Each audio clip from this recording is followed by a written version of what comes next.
আয়েশা সিদ্দিকা রিনি আপনি লিখেছেন রাস্তায় টাকা পেলে তার বিধান কি?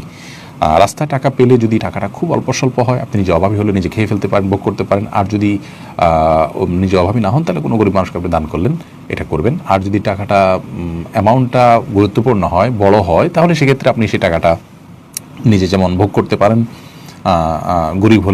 আপনি গরিব হলে যদি মালিক খুঁজে না পান, সেক্ষেত্রে আপনি নিজে ভোগ করতে পারবেন, অথবা অন্য কাউকে দান করতে পারেন টাকার মালিকের পক্ষ থেকেও, যদি আপনি সচ্ছল হন।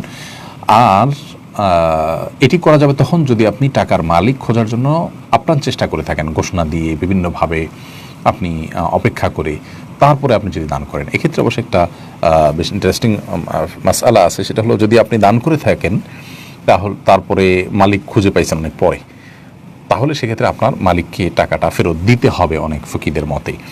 কারণ আপনি যে টাকাটা পেয়েছেন, এই টাকাটা আসলে উত্তোলন করাটাই কিন্তু এক ধরনের রিস্কি। যদিও এক্ষেত্রে আবার একটা কুসংস্কারের জন্য বিশ্বাস আছে, অনেকে মনে করেন যে টাকা পায় মানুষ, তুললে ওটা ডাবল দিয়ে দিতে হয়। এগুলো আসলে আমাদের সমাজে মানুষের আপনার বানানো বিভিন্ন কুসংস্কারের জন্য বিশ্বাস, যাতে করে কেউ কুড়িয়ে পাওয়া টাকা তসরুপ না করে, সেজন্য হয়তো অনেকে এগুলো বানিয়েছেন, কিন্তু মন করে সমস্ত কথা বলা উচিত না।